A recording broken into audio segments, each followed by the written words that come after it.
I also know that some people need some guidance.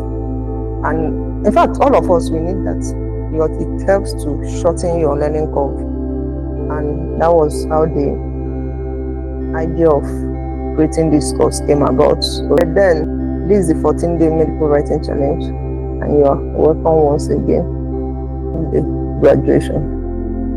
So, I usually ask the participants to take note of this slide, that the outcome of this challenge depends on you. It depends on you. As for me, anytime we are doing this, I devote myself wholeheartedly to it. I give you all the information you need. But then what you do with it determines the outcome of the challenge. So I did this, I called it the basics intentionally, because medical writing is hydra-headed. It's an octopus.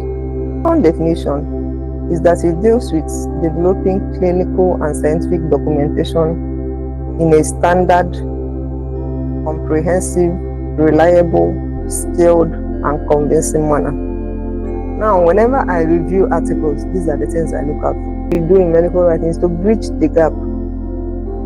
So you are bridging the gap between scientific research and knowledge and healthcare professionals or the public. Like for the review, you respond to the review, then you submit before the article is published. So this is the process that every writer goes through. If you place of research, then you have to write with the audience in mind. If you are writing for the public and you say prevalence, you say anatomy and pathophysiology, you've lost them completely. So that one will not be considered to be a good piece. It has to be written according to the particular guideline for that publisher. All publishers have their own guidelines. So you have to stick to the guideline. It has to be accurate. There was a time I reviewed an article and someone gave the value test. How you're supposed to behave on LinkedIn, how you're supposed to use LinkedIn maximally, and we'll be discussing. We'll be looking at both profile and presence optimization. So the lecture is actually in 2 parts, and we'll also go over to LinkedIn to demonstrate some things. Profile optimization, then we'll look at presence. So I was talking about LinkedIn. It says it's the world's largest professional network. You see the services page before this anyway. And the featured section lets you display the best of you to anyone who looks at your LinkedIn profile. Now, your LinkedIn account is like a drum with so many things inside. They've been dropping as we post. We are dropping into that drum. Not all of them are visible. They're just like traders in the market. They usually display some things outside and keep some outside. That's what the feature section is. It's a display section. Find your why. You have to find your why. It's like, why am I here? So that is one question you have to answer. And anytime you have an answer to it, then being on LinkedIn will be a problem to you. Impressions, profile viewers, these are the analytics. But then the most important analytics is profile viewers. Please take note of that. And under saved items, you can see saved jobs. You can see post saved jobs, saved courses. You can also save courses and save posts and articles. You can see some posts that I saved. And these posts, I need to read them all. I've been saving since Monday. That's what I usually do. So when I have time now, I'll read. Because if not, you may come back and you won't find that post. So I've shown you saved, I've shown you featured. So let's go back to the profile. And if you want us to look at your profile, you tell me. So it's even an opportunity for you to task your brain, come up with a title. Then you select how often you want to publish, whether daily or weekly or bi-weekly or monthly. But please choose the one you can cope with. You can see and then add your skills. You see, I can't see any skills here. And without skills, all of you want us to look. Without skills, like I said, is when you add those skills, then LinkedIn looks at the skills and then you now use it to find some specific jobs that are related to those skills. So then we are discussing module 3, which usually some people like to to start here. Most times when I get DMs, this kind of DM that I get, how do I get clients? How do I?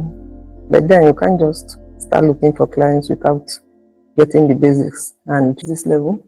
So the question is, why is client acquisition important? Now, you may be wondering why this question. It doesn't look like a question that should be asked, or it's like a question that with a very obvious answer. Of course, everybody needs clients, and most people, if you ask them why they want clients, they will mention the second point here. But then this is one of the ways. Most times, some medical writing agencies, they don't actually advertise. Most of them do talent hunt on LinkedIn on their own, or they get referrals. Then for each client, I will now reset their website and customize that template to suit them. Then make sure there is a contract. Well, most of them they send a contract, but if there is none, insist on one or draft your own and send it to them. If you have questions, so you can put it on the chat so that if there's anything I have to answer as I'm going home. Now, these are the red flags to watch out for. Static media. So you click on that. Now, static media, they run a whole lot of health. I think they have about 3 health websites also. It's health related, so that you go ahead and also send to them. Okay, now looking at this static media, I can see Osinachi, pharmacist, SEO content writer. Is not in the administrative position. You can see partnership specialist, static media, NHS, Mayo Clinic, Medicine Net, WebMD, John Hopkins Medicine, Patient Info, and so on and so forth. This one is just the first page. So by the time you check out these pages, you see a whole lot. So you can even do management on the one appendectomy, removal of the appendix. This is, you emphasize that that's the most common option of management.